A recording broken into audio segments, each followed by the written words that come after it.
Okay, wow, so I don't know who I am or what I want, to the point that I'm not really sure why I'm making this video, but we'll run with it. We'll talk about that and how it's been exacerbated by disappointments through my life, using music as my main example.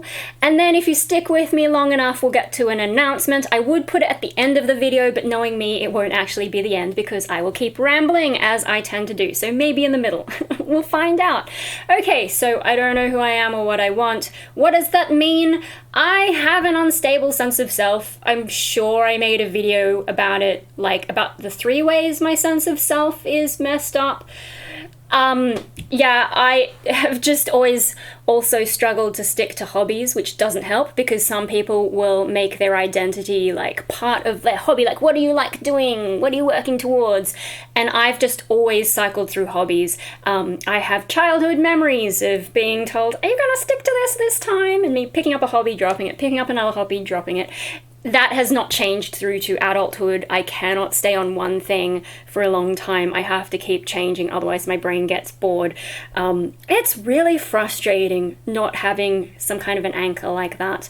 Probably the only thing that was consistent through a lot of my life is what angsty teenage me would refer to as like my dark side, and what now me would refer to as some kind of a trauma response or something weird going on in my psychology there, and that helped me have a bit of direction through life. But as my mental health has gotten worse, that's actually become less of a thing for me, which doesn't seem to make sense.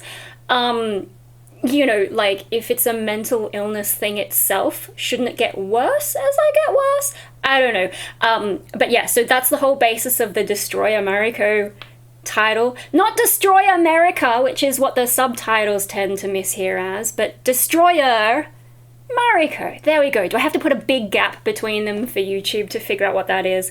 Yeah. And so, like, when I go through these phases of really not having that part of me, I'm like, should I change my artist name? Because it doesn't seem relevant, but usually around then is when it'll hit me in the head, and I'll be like, oh, okay, no. Anyway, so yeah, that's just become a lot less of a consistent thing for me, which means it's not really a basis for me to run my life by. I'll go through phases, and yeah, I have this ridiculous wardrobe full of black stuff, like at the moment it looks like a total void in this lighting, but mostly I just wear like little t-shirts. Oh yeah, I should mention, today is the 10th of February 2024, so Chinese New Year. I am wearing the dragon shirt, but I don't really follow Chinese New Year because I'm half Japanese, so we moved into the year of the dragon at New Year. But anyway, yeah, why not? That's the thing. Where was I? Yeah, no, wardrobe, yes, okay, that's the thing sometimes. That's what made me look at this. Okay, yeah, no, that part of me isn't really helping. I mean, that's sort of the thing that got me into music, really, made me pursue it. Like, I was okay with nerdy stuff, robotics, mainly computer stuff. Computer stuff has disappointed me now, but at the time, when I was younger, sure. Although, yeah, not being able to focus on any single thing, I was just constantly, you know, doing the art, doing the tech, I'm all over the place. People are like, oh my god, she has so much potential, but then I just can't stick to anything. Anyway, so I don't know who I am because I have really very little to anchor my sense of self, my identity. I don't know, like there are some consistent things, but it doesn't really feel like that's a sense of me. I don't know if that makes sense. Like, I get that I'm consistent in some ways, but maybe I don't feel ownership of those things. I'm not sure. I just don't have a strong sense of who I am. Yeah, maybe the cycling hobbies doesn't happen. It doesn't help. So like there's maybe also that a bit of a dissociation of my sense of self, especially if I'm like splitting myself into a dark side or whatever. But then there's also like different modes that I go in, and I know everyone is different in different situations, but I seem to be more sensitive to how that impacts my sense of self. Quick summary. quick, me and quick. Anyway, yeah, I also have Schizoid Personality Disorder, probably doesn't help, and I have depression, probably doesn't help. Long-term depression gets pretty bad sometimes. Okay, mental health background, don't know who I am or what I want. Okay, yeah, so without anything to anchor myself to, like, I can get into things for short periods of time. I haven't actually done makeup in, like, I don't know, weeks. I don't remember when the last time, probably the last time I showed you some lipstick thing is probably the last time I wore makeup of any kind.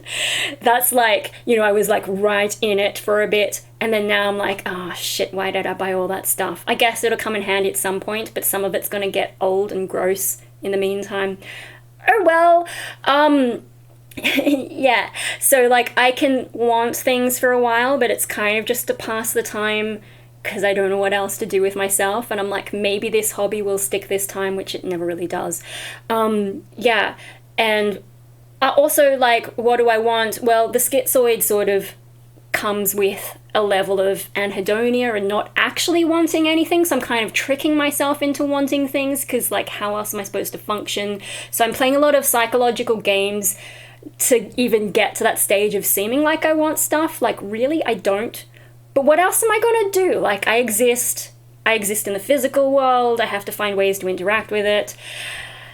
Living with my parents, so I can save a lot of money, might as well spend it occasionally, because hey, maybe it'll help. Or maybe it'll help for a short period of time, which is still better than having nothing. Do you know what I mean?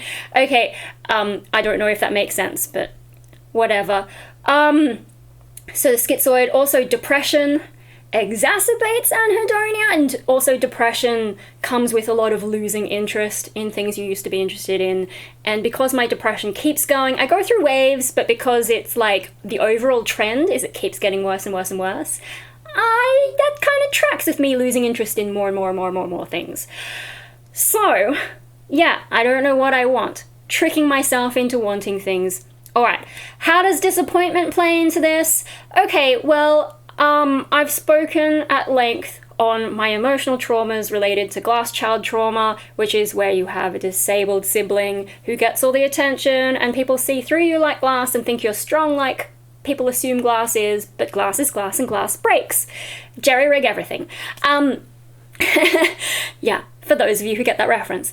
Yeah, so I've got issues. Okay, but it's not like, you know, my family was terrible growing up or anything. There's emotional issues, there's certain pressures, being the oldest child, being academically gifted, which means I'm even more expected to do things for myself, and like the school being shit and trying to get me to do like extension stuff but not telling me how things work so that I can even figure things out in the first place. It was just really badly done. Anyway, I've gone on rants about that before. Yeah, okay, so setting up, things weren't perfect growing up, but they weren't like the worst either. And there have been periods where I've been like, okay, I'm gonna go and do the thing. Probably the biggest period of time was when I was on antidepressants for a long time. Probably a mistake coming off them, but at least I'm not withering away from the loss of appetite. I have been withering away a little bit with grief, but not as badly as when I was on antidepressants. Okay, with disappointment, why I think that's a big problem is because, okay, we can't change how my early life started out. We can't change my teenage years, whatever. I get to adulthood and I start getting out there, start finding different things. Some early disappointments were like people saying, oh, when you get to uni, people are more interesting and, you know, people are smarter and blah, blah, blah. I get to uni and the first thing people ask me is like, do you have a boyfriend? And I'm like, why would that be your opening question? And this is from a female as well. It wasn't even someone hitting on me. It was just someone who thought that that was an interesting thing. And I'm like, no. So that was, you know, I was looking for intellectual conversations and what I get is boyfriend talk.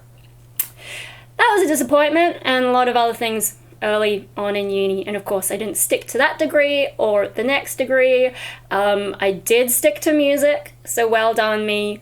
I did end up on antidepressants at some point during that time though, so that probably helped, but no, music was a challenge. I tend to do things that are harder for me, which is why I didn't do maths, because maths was too easy.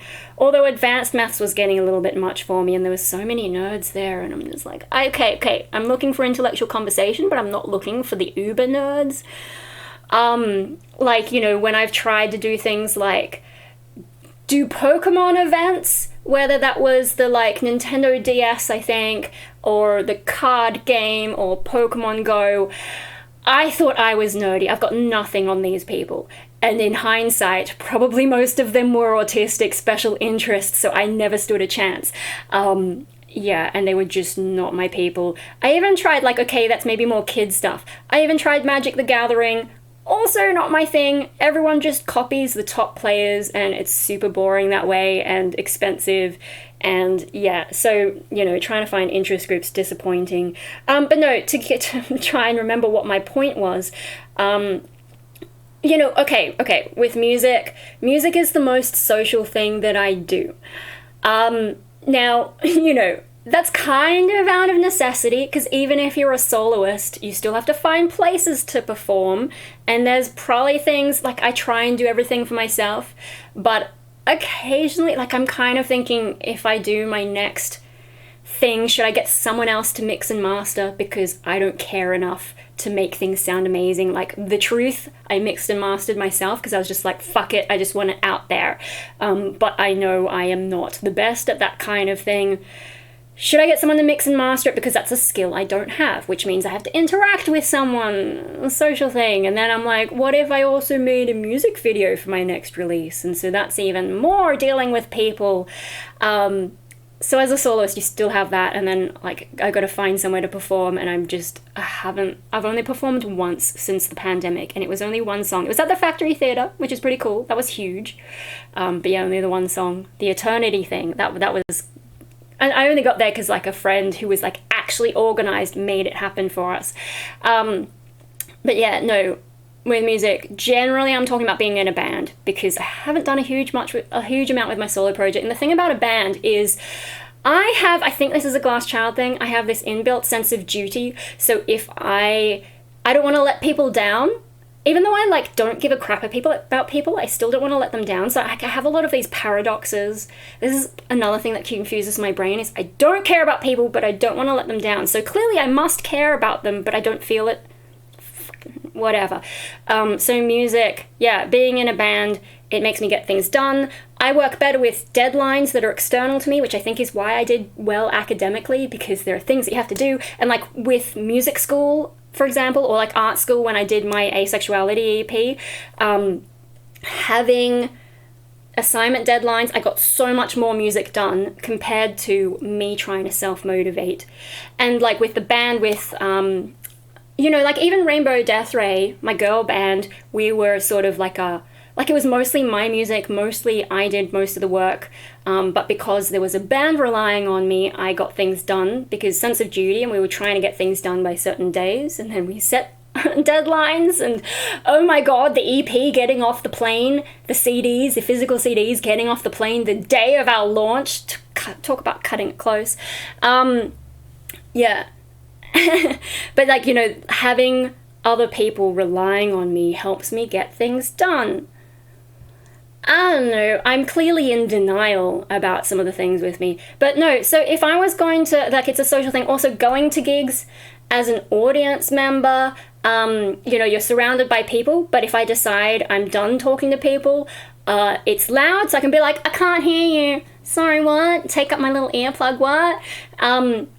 And then when the band starts playing, I'm like, oh, so I'm going to go, you know, I just fuck off and go up to the front, or, you know, I probably don't go to the front these days as much because I don't have the energy, but I would just put my attention on the music and stop talking to whoever, and maybe during the thing I can get away from them if they were being too much for me. So it's like a safe way to socialize. There are escape routes. I can quietly leave, although I've gotten better at saying goodbye to everyone. I've been practicing that social shit, although I haven't really been going. I missed, oh my god, I've missed both of the gigs that I wanted to go to this month. I just realized I missed last night's one as well. Oh well. No, I missed one on the 2nd of February, and then yesterday, the 9th of February, and I didn't even think about last night's one, I guess because I didn't want to go to it as much, but it was a little bit more convenient. Oh well. Yeah, no, going to gigs, socializing, whatever. Also, performing. One of the only ways that I still feel something good, although seeing as it's been a while since I performed, I don't know if that's going to happen the next time I do perform, but generally, that's the right type of adrenaline for me, and I'm like, all right. And I get a bit of a buzz, and I can be like in super like, once I get off stage, before I go on stage, don't talk to me. I'm in super anxiety mode. Once I get off stage and I have the relief and the right kind of adrenaline in me, I'm super chatty, trying to get my drink from the bar. But if you catch me on the way there, I will chat, and then I will chat afterwards as well. Cool. Anyway, so like, also like working with your band, that's a lot of socializing. It gets me out of the house, gets me exercising, because I need to be fit to jump around on stage, although once I have that adrenaline, even if I'm not fit, I can still do the thing, because my brain is like, yeah.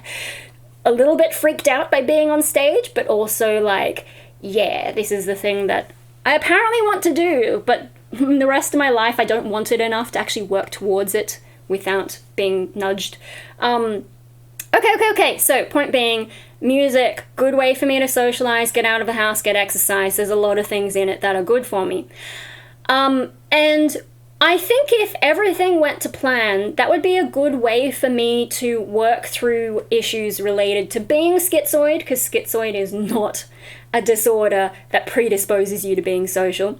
Work through schizoid, work through depression, because if you're out and about and being social, that's supposed to be good for your mental health. Not sure about the dissociation thing, because, you know, like, having to do speeches, in school, I definitely dissociated and just went on autopilot to say my speech.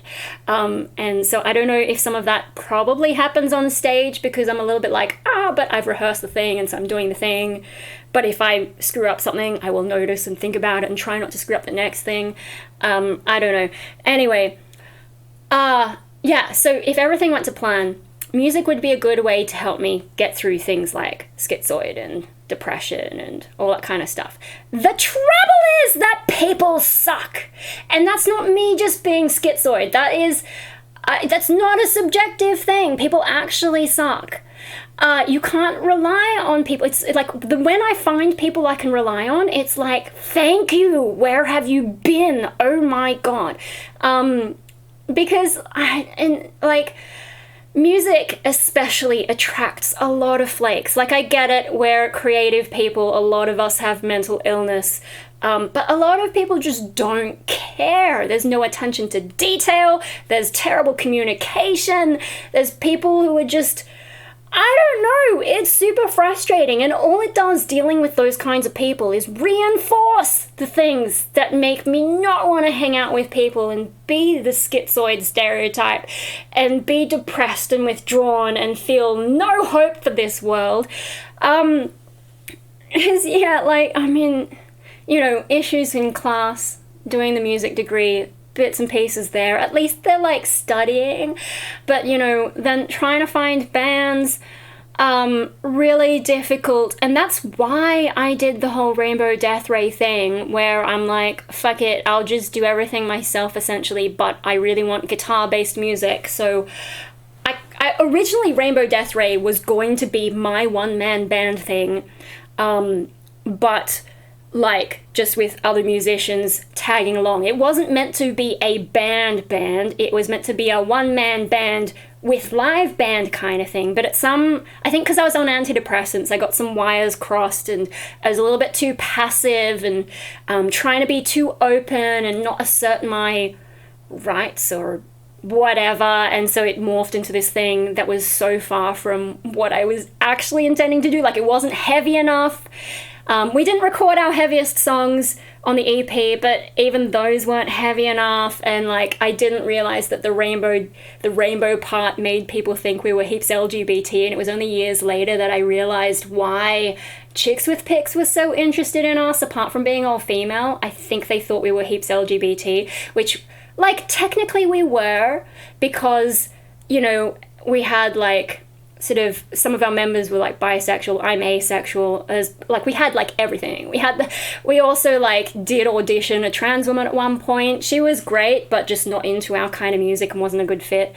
We were accidentally LGBT. I don't identify as LGBT, even though like I eventually realized I could, because asexuality technically fits in there, but I just don't feel part of that community because there's too much sex. Like it's the complete opposite of what I'm into. So yeah, anyway, the rainbow thing, I'm just super vague, and that's how that happened. Anyway, no, point being, I was like, I'd done auditions, I'd been rejected, I just got the shits because, like, you know, I had done Winter Gaunt. Those guys were great because, I mean, I think it helps that they all had partners, so none of them were trying to date me. Don't date your sister. Don't date someone in your band. It never goes well, or rarely goes well.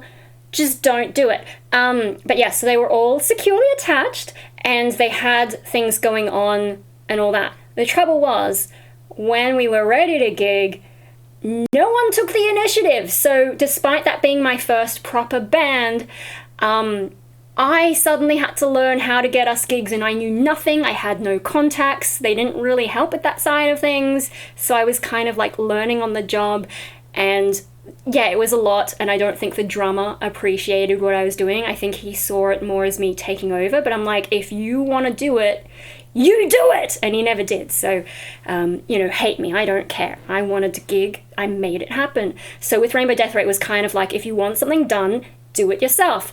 And yeah, unfortunately, I just didn't know a whole lot, and then I burned out, and yeah, and then, I don't know, I feel like I wasn't fully appreciated. You know, like, most of the girls were great. There was one who was an issue. But anyway, yeah, no, so Rainbow Death Ray worked. It's just that it was too much for me to take on by myself, and that's why I'm not gigging at the moment, because, like, in the past I would go and find gigs, or if I couldn't find a gig, I would organize it myself. Yeah, and then be unappreciated by the musicians for the most part. There were some musicians who did appreciate the work that I did, and some venues as well. But yeah, a lot of people, they just, like, they want to get on your... This is the thing, like, with my solo project at the moment, I have approached people, I have approached friends to get gigs, and mostly they just be like, oh yeah, that'd be fun. But I know they're waiting for me to organize the thing, and I'm just like, I've done these things for you in the past, can't you give me a little back? No. And then there's other things that just fall through, and I know I'm a no one, so, like, why should anyone really give me that much of a chance, except for these people that I've helped in the past? Why can't you guys help me? Anyway, bit of a frustration there is, like, I give so much and I feel like I'm taken advantage of. But I think the bigger problem with disappointment is just, like, the number of bands that I've auditioned for, or individuals that I've tried to start music projects with, and they let me down so much, and it really, like, messes with your trust in humanity, and just the lack of communication. So, like, fair enough if we start working together and you realize that it's not going to work out, cool, just tell me.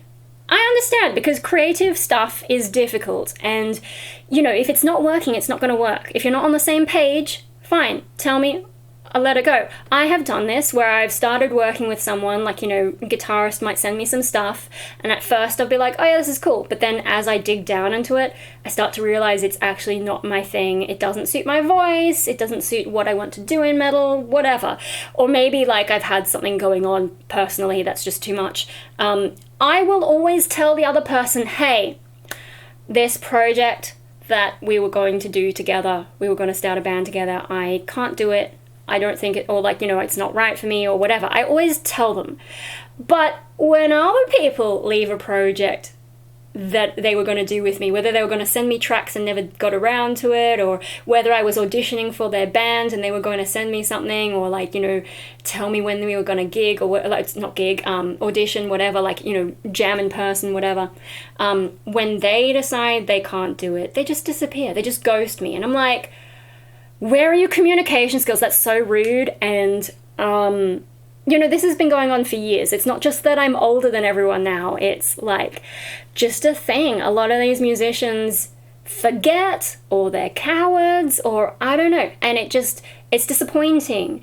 And, you know, the way that people treat, like, I think part of the problem is I'm a little bit oblivious and too trusting, and so I tend to, like, this is the same, like, one of the reasons I hate the world is because I had such an optimistic view when I was younger, like that sort of Disney, everything's nice, kind of happily ever after shit, and then you find out the world's not like that, and it hurts so much worse when you thought things were going to be good. It's like the reason atheism hurts me is because when I was a good little Catholic girl trying to believe in all that, like, I thought my life had a purpose, and then suddenly I become an atheist, and it's like, oh shit, why am I even here? And whereas if I never had the idea that I had purpose in the beginning, would I still feel the same amount of pain? Because I wouldn't have lost anything, whereas now I have lost something. So yeah, and then with trusting people, like, I tend, even though I'm a misanthropist, I actually start out with an optimistic view of people, thinking that I can trust them. Like, I don't have a natural suspicion thing. The only way that I even got that in the first place is because my ex was a super paranoid guy, and sort of after listening to him talk about stuff, I kind of learned that not everyone is trustworthy, including him. If someone thinks like that, you know that they think that way because they think that way, because they are like that. They have the empathy. They know what the other person is bullshitting because they bullshit the same stuff, it turns out. So yeah, none of that came naturally to me. And so when I'm dealing with people, I tend to think very positively of them despite my misanthropy. And so then, because I gave them too much of a chance, they have more opportunity to disappoint me by not responding, disappearing, ghosting me. Like the guy that I did my This Fire Burns cover for, he asked me specifically to do that song. I sent it to him and he just disappeared. He unfriended me, stopped talking. When I started posting it in different groups saying I'm looking for a band, one of his friends tagged him and he didn't reply. It was hilarious. It's just like, I don't know, there's so many flakes in the music scene. And another thing that disappoints me in the music scene is the fakery. Now, I'm not really talking about drama. Okay, so I was talking about me being too trusting. Apparently, there's a fair bit of drama in the Sydney metal scene. I assume every scene has its drama, but I'm just super oblivious. I have, over time, heard the occasional rumor about me, which is kind of funny. Like, there was one guy who told one of my friends that I had been super obsessed with him or something, and I'm like, are you fucking kidding? This is a guy who was in, like, an open marriage, which sounded like a terrible idea, and sure enough, they end up divorcing. But anyway, I'm just like, oh my god. And when she was telling me that, I'm like, wow. Okay, whatever. Yeah, I've heard the occasional rumor about me. Seems to usually come from guys who were into me, but then I reject everyone, so they weren't happy with that, I guess, and then they come up with these weird ideas, but whatever. Although there was like this chick who had a personal vendetta against me, and I don't really understand what it was or what I did to her. But yeah, so like there's all these weird little things of drama that I'm just kind of oblivious to. Where was I going with that? Oh yeah, the fakery. So like there's the drama that happens, whatever. I've never been that into drama. I can't be bothered. And you know, people will tell me, oh, be careful of so-and-so because they did this. And I'm like, okay, but they haven't treated me like that. So as long as they haven't been convicted of a crime and sent to jail, I will give them the benefit of the doubt. And if they treat me fine, that's what I've got to go on. Maybe they will eventually stab me in the back. So, but you know, what am I gonna do until then? I can't just take everyone's word, because if I did, there'd be like no one to deal with in the music industry, because people talk all kinds of shit. So I just don't do drama. I'm just not a drama kind of person. Because I'm not socially interested. I don't give a shit what petty fights people are having, and some of it is genuinely stupid. But yeah, no, with some of the fakery, this comes from some of the musicians, like you're trying to make friends with musicians. But there's a certain point or a certain personality type maybe, where they really want their band to be super successful, fair enough, but then they go into like constant promotion mode. And with those kinds of people, you can't be sure that your interaction with them is genuine. Like, are they being nice to you because they're a nice person or because they like you? Or are they being nice to you because they're putting on a facade hoping that you'll support their band and buy their merch and go to their gigs and essentially raise them up. Like they're just promoting. They're not actually your friend, they're just promoting. And it's sort of like these business gurus, social media gurus, all these people who are trying to sell you something, and you know, those musicians who are constantly selling their band instead of like taking time off to be a genuine person, such that you can't tell anymore. Like that frustrates me.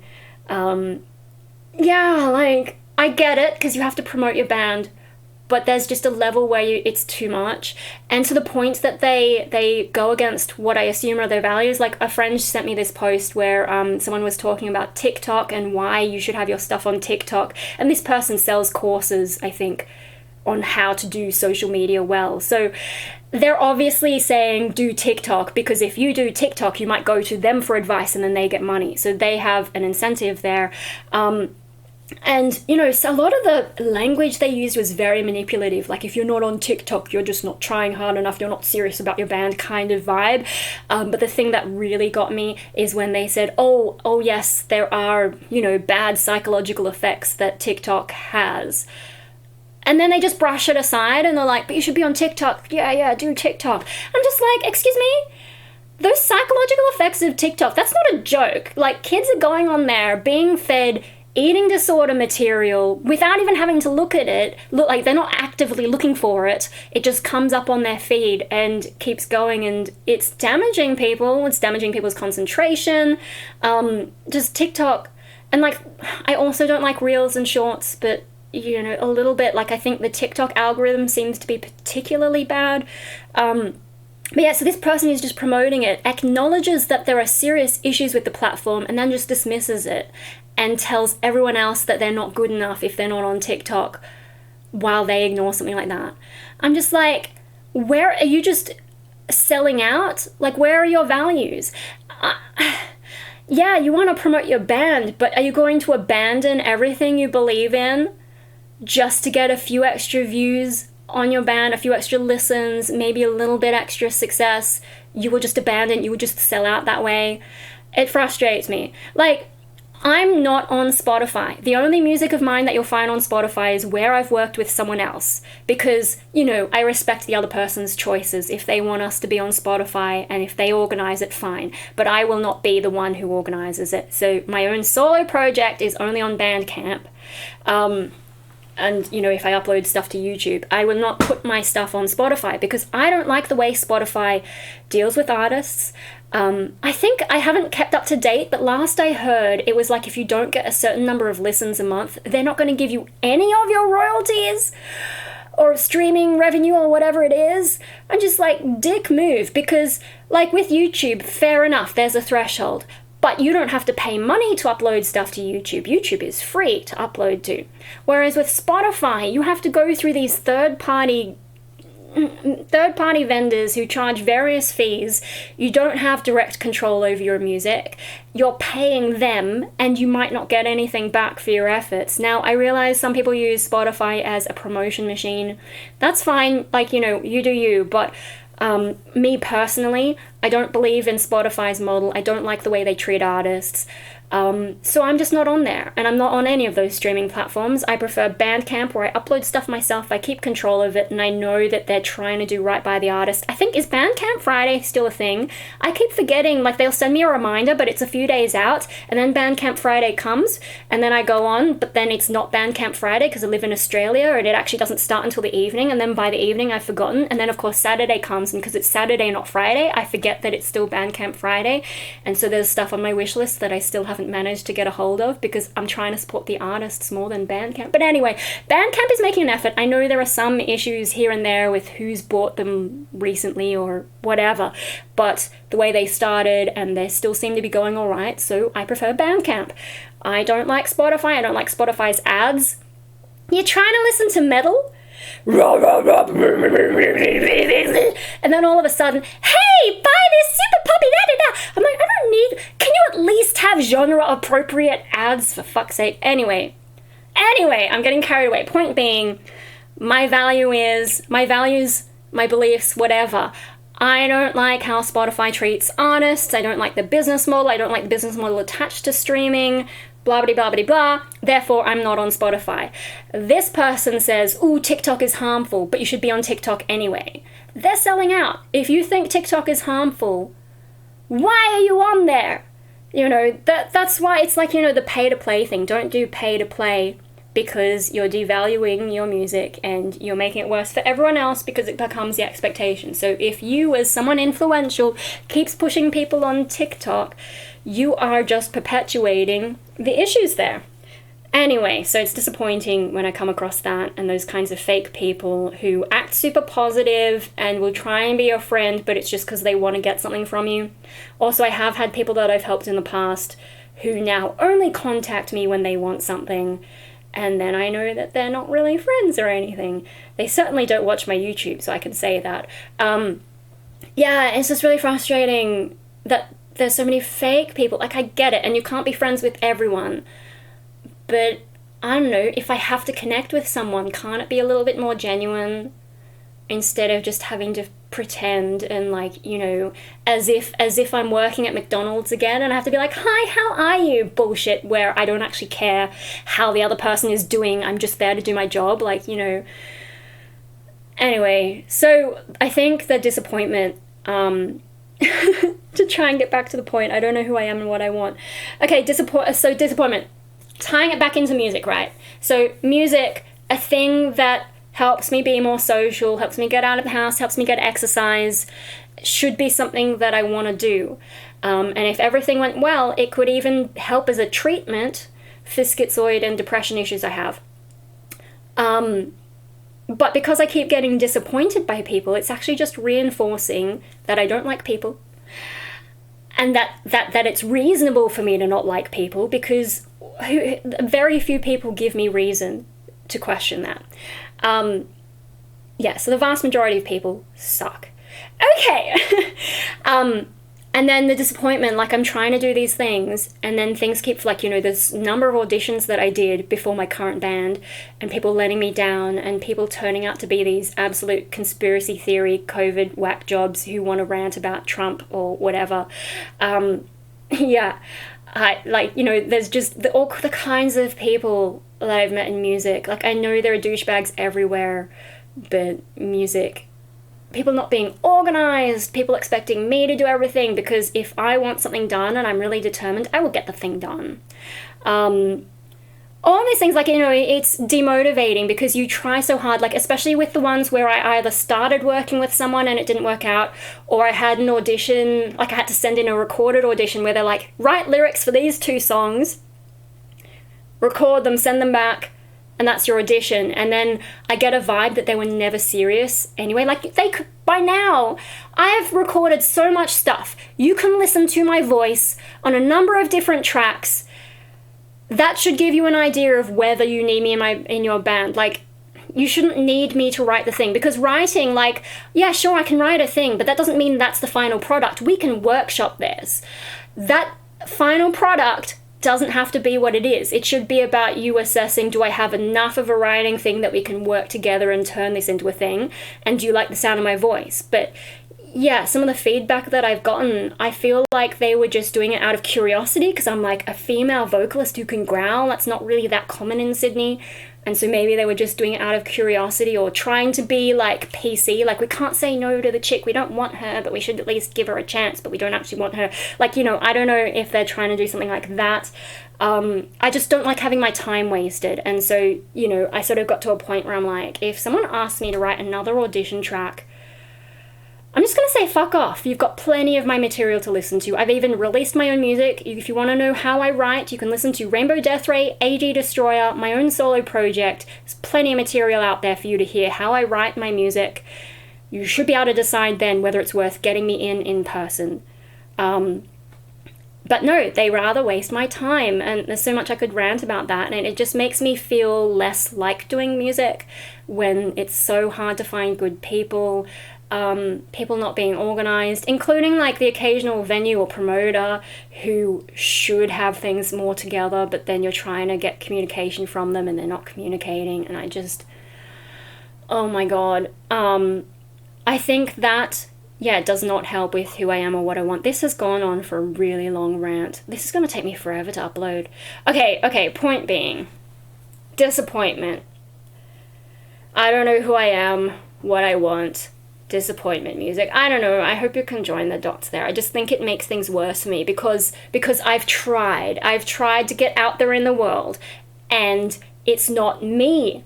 It's not me that is failing here. It's the rest of the world failing and people in it failing. And I don't know, there are good people out there. I just don't come across many of them. So my band is going okay. It's a bit slow at the moment, but I don't know, we'll see how that goes. Yeah, that's probably the most positive thing I have going for me in music at the moment. And it's not going very far, but it's better than what I've had in the past. Like, you know, for example, AD Destroyer disappointed me because he told me we were going to perform live and it never happened, and now he's sort of dropped off the face of the earth, can't get in contact. And I really liked, especially Pray to Demons, I really liked that song and I really wanted to perform it live. And I got my hopes up, and, you know, I went to Japan and bought a wardrobe before I had all the punk rave stuff. Yeah, I was really looking forward to it, and then things just never happened, and it let me down pretty badly, and I actually had some depression over that, because that was like, you know, it's like I put so much work into that, and it's like my musical baby, and they've just tossed it out. It sucks. Alright, speaking of babies, let's get to announcements. I guess this is at the end of the video, because I spent so much time talking already, but... Okay, I'm getting a dog. I don't know which one yet, but it's one of these. This one is Neptune, and this one is Triton. These are the names that the breeder has given them. I could change them, but they're kind of epic names, so would I change them? They're a Finnish Lapphund. It's a Spitz breed dog, but unlike a husky, it's smaller than a husky and nowhere near as much of a dickhead. Yeah, I did make a short list of breeds that I wanted to look at, and there's a lot of weird things that have gone on that make me feel like this is the right thing to do. I mean, people it's hard talking to my psychologist and all these other people, but everyone, when I show them these dogs, like, these are baby ones, but if you see a fully grown Finnish Lapphund, like, babies, adults, everyone's like, oh my god, you have to get it, and yeah, that would be so good for you, but it's taken me a while to come around to it, I think, because I've still had grief over hope. I'm still wearing him. And just been psychologically fucked up, and because I don't know who I am or what I want. Oh, this is another thing. Yeah, I am gonna rant for a bit. Another problem with, like, not knowing what I want, I think, because, like, with the disappointment, you know, I want things, and I try and pursue them, and then I get disappointed, and it's like, what's the point of wanting anything? So I think I've managed to detach myself from feelings of wanting things and feelings of excitement, and I think actually I am excited about the puppies. One puppy. They're both boys. One of them I'll get. It depends on, like, how they develop. The breeder is very into, like, temperament, and will choose one that suits my situation the best. But yeah, I think I am excited about this. I think. Because I don't really feel anything consciously. Sorry, my hair, I'm getting sweaty in here. I don't consciously feel the excitement, but if I look at my behaviors and things that are going on in my body, I didn't sleep very well last night. This is probably why, also, one of the reasons I didn't think about the gig last night, because I was, like, typing up my application. It's a very detailed application form. And I was also finishing the RSPCA fundraiser thing yesterday, so that's probably why I didn't even think about this music stuff. The only reason I wanted to go is there's a band who dress up like Toad from Super Mario, and I was like, I like novelty shit, so yeah. But I don't know the rest of the bands playing. Actually, I think one of my friends was playing. Whoopsie daisy. Anyway, no, I think I'm excited because, yeah, like, I spent all this time, I mean, I did go through a whole anxiety attack of, like, is this the right thing to do? Am I maybe enjoying the dog-free life? Because there are things that I can do now that would be harder to do with a dog. But these guys, yeah, no, so I put in the application last night. An hour and a half later, they already came back to me showing me these guys. And then I was reading through paperwork. I didn't respond until this morning. And I think, like, you know, when I woke up, my brain was just thinking about these guys. How am I going to respond? Look at all the things that I've got to do. I've got this full-on puppy preparation checklist to go through, which is like, it's this full-on, it's like doing an assignment. I have a due date. I have essentially assignments. I have reading material I have to get through. It's really full on. And like what I like about this particular breeder, I mean, okay, I made a short list of breeds that I was interested in. So this is the Finnish Lapphund, Japanese Spitz, Shelties. The Schnauzer was like my last, like they're more common. So if I couldn't find anything else, that was like my last resort kind of one. And also Australian Terrier. I was choosing based on health, trying to go for a medium size, but health was the top priority. Also, like, good with kids, gentle, good with disabilities, whatever. The thing is, like, when I actually looked up reputable breeders, this place was the only one in a reasonable distance from me. And then when I looked them up, they have a full-on website, amazing website. This is Oracle, spelt Orical. They have a full-on website, and then all this detail, and then you can apply for you get a puppy information pack which tells you like all about the dogs. There was an 85-page PowerPoint style document, and I read the whole thing. I read her whole website. I did a whole bunch of other reading on this breed to make sure it's the right one. But yeah, 85 pages. That's super detailed with all the expectations and so on. And then when you apply, there's that full-on thing like asking you about what's your lifestyle like, have you had dogs before, what are your preferences, a whole bunch of stuff. Yeah, really full-on. And then, yeah, puppy preparation checklist. They do this super puppy program, and I've seen video of these guys already doing their first round of super puppy activities, which is like to stimulate them for like better neural developments, and like they do early training of these guys, and they have a Facebook group, and they want to keep in contact for the dog's entire life. I have to join the Finnish Lapphund New South Wales club or whatever. It's like in the contract. Not allowed to desex them until 14 months, because when you desex an animal, it's the same thing in like humans, is like you don't get the right hormone balance, you don't develop properly. So yeah, I've never had a dog that hasn't been desexed. I think Marley probably made it to adulthood without being desexed, but then we rescued him, so the rescue shelter desexed him. So that's going to be interesting and different. But like she goes through her reasons why. She went through like what are all the potential illnesses they can get. Talked about how they try and make sure those things don't get bred. What they're like, you know, there's a 5-year health guarantee.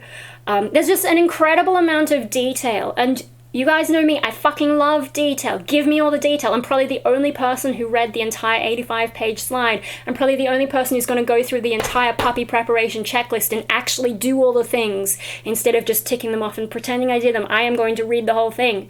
I have stalked them on Facebook. I have stalked different things. I like the detail. So the only breeder of a dog on my short list happened to be this chick who is super detailed and has exactly the sort of like, it's exactly what I want in a breeder. Whereas none of the other breeders have a decent website, if they have a website at all, and there's like no information on things. How do you, like, you know, you probably have to have a phone call with them to find out anything, and I don't want to do a phone call. We've already visited them. My parents, where am I pointing? My parents came with me. It was a very last minute thing. It was kind of just like Dad told Mum in the morning the day before that I was thinking of getting a puppy, and then the very next day after that we went to an open day and met some of the puppies, and Mum almost brought one home, a 6-month-old one, because it came up to her and asked for pats and she fell in love. So, but no, it's supposed to be a dog for me, because like when I showed her the price of these dogs, then she's like, okay, maybe I don't need it. But I'm paying for my dog. One of these will be my dog. And that, yeah, the breeder recommended male. I said, I don't care about gender, but I've had more experience with males. She said male is actually better because the males will tend to stick with you, whereas the females are more independent, which is kind of hilarious because, yeah, that's kind of happened in my own relationships. It's also happened with my own dogs. Allie was like that. Like, you know, if she was fed up with something, she would just walk away, whereas the boys are more needy. Yeah, my human relationships, oh my gosh. The fact that I had to dump every single person and no one dumped me, I know. Anyway. A bit off topic there. But yeah, no, so yeah, that's why I'm getting a male. The males are a little bit bigger, but these ones will still only be between 14 to 17 kilograms. Medium dog, so part of the reason for medium dog, just like big Labrador too big, small dog too fragile. Medium seems like a good thing. Never had a medium before, going for a black and tan because I've never had a black dog before and I would like it to be different from the whites and yellows we've had in the past, just so psychologically, you know, have a little bit of a, this is definitely a different dog. It's going to be cared for differently, cared for more properly, hopefully. It's the first time I'm choosing the breed and the breeder by myself, like specifically. Like, yeah, okay, I chose Hope from his litter, but that was like from a rescue shelter and it was like luck of the draw. We didn't seek out a Maltese Chihuahua. But yeah, no, so this is the first time that I'm doing all this stuff for myself. Yeah, we've met them, we've been to their facilities, looks great. The detail, yeah, they've got the Facebook groups, all that going on. There's just a lot in it. And, you know, when I sent in my application form, I put a lot of detail in because that's how I am. And she seemed to really appreciate, like, that I had this comprehensive, you know, here's the situation. And then her email back was detailed. And see, this is the thing I don't get from musicians, is like you try and email something to someone and it's like pulling teeth to get answers if they answer it all, and then they might, like, you know, you can send through a series of questions and they'll only answer the first question and ignore the rest. It's just like, you know, when people pay attention to the whole thing, I'm like, yes, I have found my people. So like the fact that this breeder is the only breeder close to me that has one of the breeds on my list, and turns out to be exactly the style of communication and everything that I like. Wow. Yeah, epic names, Neptune and Triton, because the mum is called Sharky. The dad is called Dazzle, but Sharky, so like they're all mermaids and mermen. Merman! What moisture is the... Wetness is the essence of moisture, and moisture is the essence of beauty, or some shit like that. Yeah, no, it's cute that they have those themes. But yeah, no, it's just like there were a lot of things surrounding Hope's passing that were, oh my god, this is going to be an hour-long vlog. There's no way I'm getting this up tonight. Yeah, no, Hope's passing had a lot of superstitious shit going on around it, and like, you know, when Mum and I went out the next day and like they sat us at table number 4 and all this kind of thing, and just the timing of it. There was a lot of weird stuff going on there, and then there's more weird stuff is that this breeder happens to be perfect for me. And like the fact that I basically have an assignment to do from now, I have a due date, so I've got like, I think maybe 5 weeks. There's heaps of reading, there's ebooks, there's all this stuff to prepare. Like it's like doing a university course with a due date, with assignments to complete. Like there's stuff in here that I have to write down, like, you know, what items have you purchased, made, acquired to provide enrichment to your puppy? Complete this question after reading the ebooks, blah blah blah blah blah. This is my vibe. So there's that, like, the one breeder I happen to look for is perfect with this amazing dog. The history of the dog's really interesting. Go and look up Finnish Lapphunds. You know, they were bred to herd reindeer. So like they're active, but they were also family dogs at the same time. And what I really like about them is they're wolf-shaped, and they have a bit of wolf breeding, like, you know, thousands of years ago mixed in with the dog as well. But they're really nice, gentle dogs. And like the wolf shape is important to me, and like the history, because I want a dog that's really healthy. Like I loved Hope, and he's my soul dog, I think. You know, like losing him's really hard. I don't want to get emotional. Yeah, no, he's my soul dog. but he had a lot of medical issues, and it's very stressful. Whereas this time I need a dog that is just going to look after me. Like, obviously I'm going to look after it, but I need it to support me emotionally. And these ones are good with people with disabilities and aged care and all this kind of stuff. They're used as therapy dogs as well.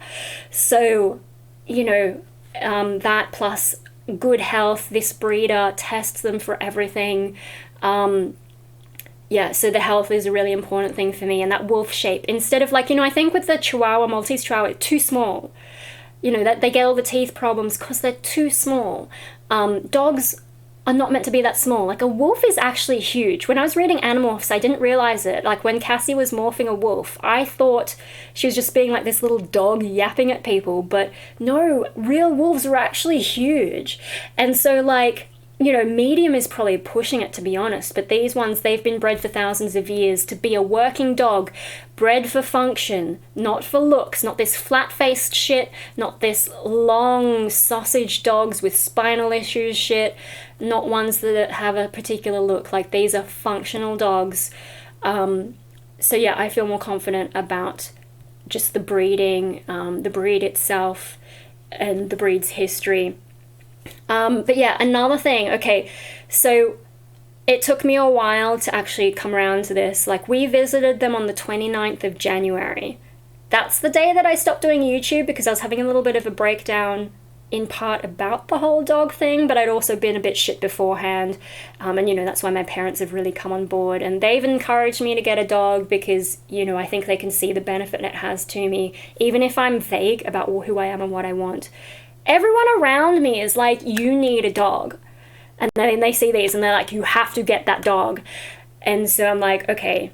And I can see, yeah, I was talking about the not being able to sleep properly this morning, and like the way my brain is going on it. I can feel like the sort of, I think I can feel the suppressed excitement, but I can't actually experience the excitement. But I think I'm getting it. I'm trying to get my head around it. I think I don't trust my own mind because I've been so mentally ill for so long and had all those disappointment issues. I think also there is that protective element of, you know, like, look how tiny they are. I don't want to break one. So these are 1 week old, by the way. That's their 1 week photo shoot. They do photo shoots every week and give you updates every week, and it's just like amazing. Yeah, anyway, no. So yeah, like, I've been looking at this for a while, doing a lot of research, thinking about it a lot, talking to my parents a fair bit, talked to my psychologist once. And, you know, what tipped me over the edge is I went to lunch with Mum, and I was still thinking about it, and I just was like, you know, if I don't get this dog now, like, I was going to wait till August, but I realized I'm just putting it off, and I said, if I don't get this dog now, in like a month's time, I'm probably still going to be going, oh, should I or shouldn't I? And it'll just keep going on and on and on and on. And Mum's like, yeah, so get the dog, basically. And she's excited too. Now that she's seen these as well, she's like, oh my God, they're so cute. She's probably more excited than I am, more consciously excited than I am.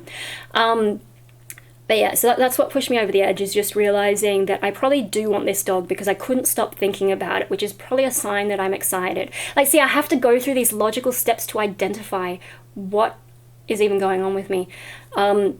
Yeah, so that's been going on, and there's been a few litters recently. I missed out on,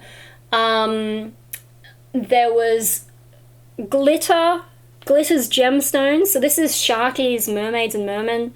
Glitter had a litter, and they're all named after gemstones. And then Teddy had before that, Teddy had a litter, which I think is the one they originally, like, you know, when I applied for a puppy information pack, they originally mentioned one from that as a possibility, but, you know, I piss-farted around. So, okay, so when I finally apply, here's some more, like, fate. I don't believe in superstitious stuff, but it's testing me, so fate. Sharky's litter, the other litters were like 6 or 7 pups. This one, there's only 4 pups, so the other 2 are girls, and they're both black and tan. Like, black and tan is the most common color, and it's the one that I want. Black also, different to my previous dogs, but if they shed, black fur is going to make me less of a Lemington. I am thinking about my goth wardrobe a little bit. Okay. Where was I? So Sharky's litter, only 4 pups. And this breeder she does do these little Facebook message groups with each litter, and the litter stays in contact. 4 means less people I have to stay in contact with. So less of a social pressure for me. Like, I don't really have to do anything, but it's just one of those things. 4, also the number of death, and I'm gothic enough to be into that. I know I'm saying that on Chinese New Year. They don't like the number 4 either.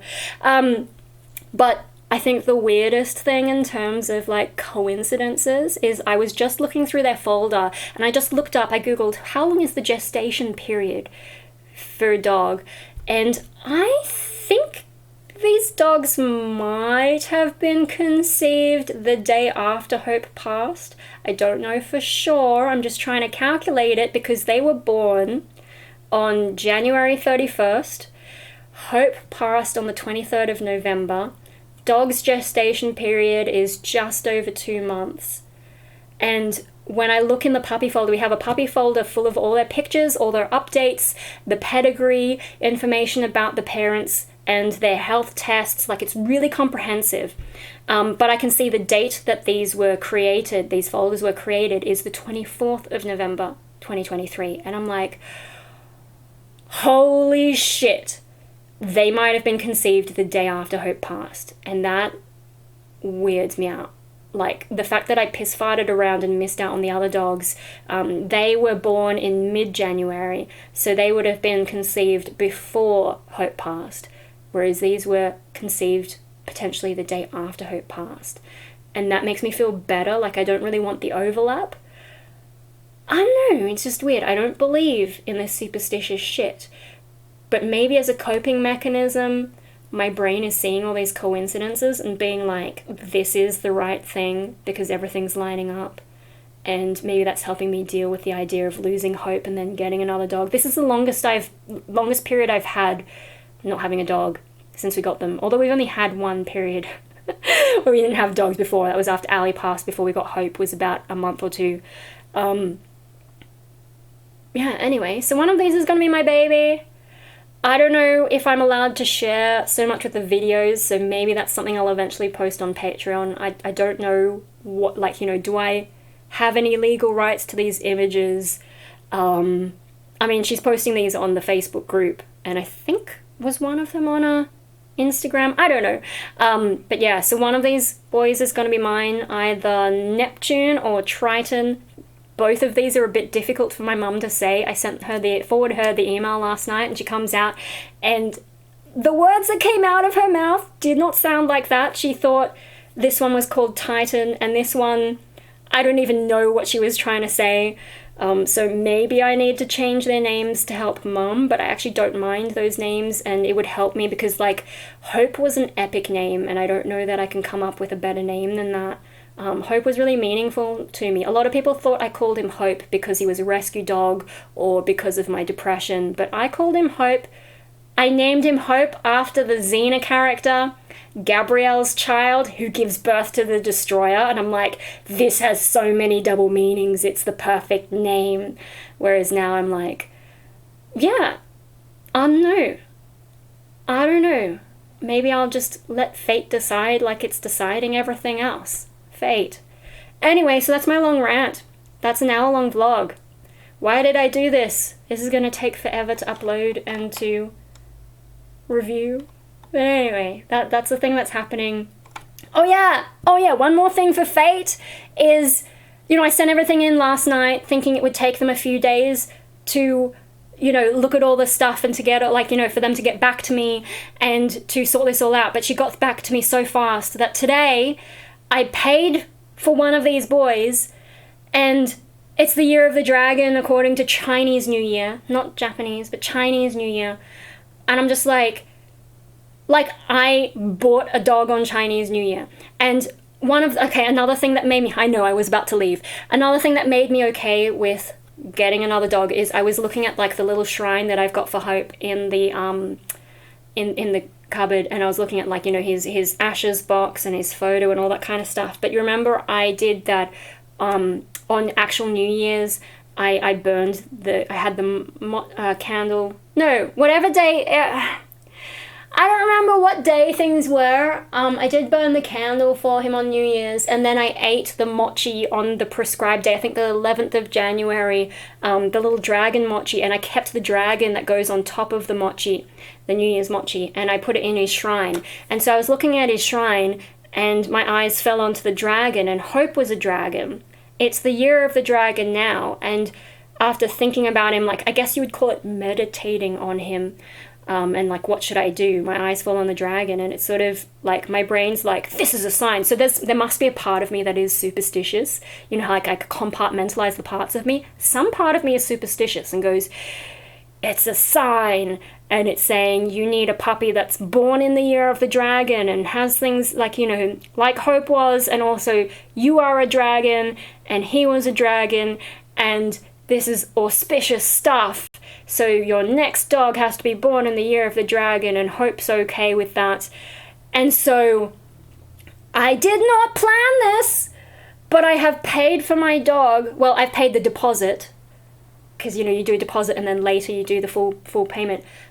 I paid for one of these guys on fucking Chinese New Year. I don't even believe in Chinese New Year, but it's just like, there's another thing. It's the perfect dog, perfect breeder for my psychology.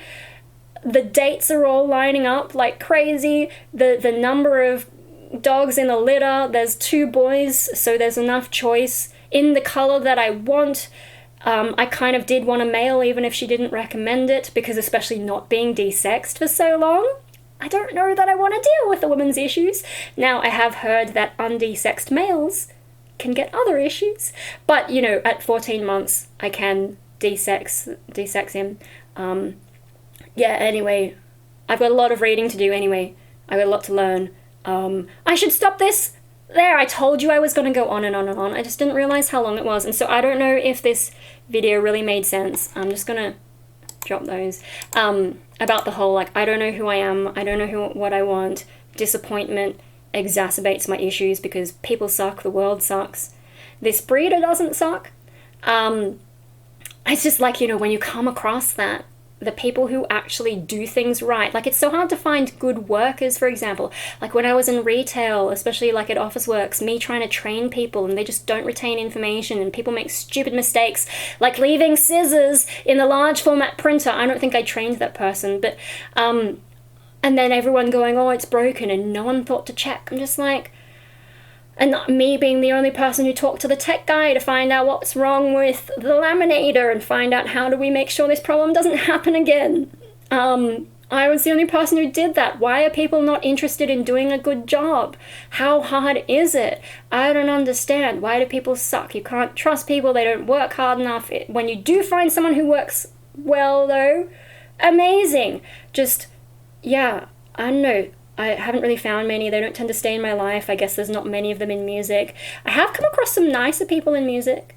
I don't know what they think of me, if I'm too much or what, but yeah, no, when you find good people who you click with, that's really difficult, and there's not enough of them to help me overcome things like schizoid and depression, because I don't know where to go to find these people who are more competent. I guess they're in other fields. They tend not to be in music. The ones who do end up in music tend to have mental health issues like me, and everyone else is off doing accounting or being a lawyer or an actuary or in robotics and all these things that I don't have the concentration span for. Yeah, so I just don't find my people very easily, and I get disappointed, and then I hate people more, and I get demotivated, and it just exacerbates my schizoid and depression issues, which leads into my sense of self issues, because I don't know what I want, because I'm subconsciously trying to protect myself from the disappointment, because disappointment keeps showing itself to be inevitable. So why shouldn't I expect it? Insanity is doing the same thing over and over and expecting different results. So if I keep trusting people, that's crazy, because people keep letting me down. Why should I keep trusting them? Do you know what I mean? That's what I think I was getting at. I know it took me ages to get there. This was a long vlog, but if I'm only doing one like once a week or so, I guess an hour long or more is okay, right? I'm making up for all the other times that I'm not uploading stuff. Okay, I'm done. Bye.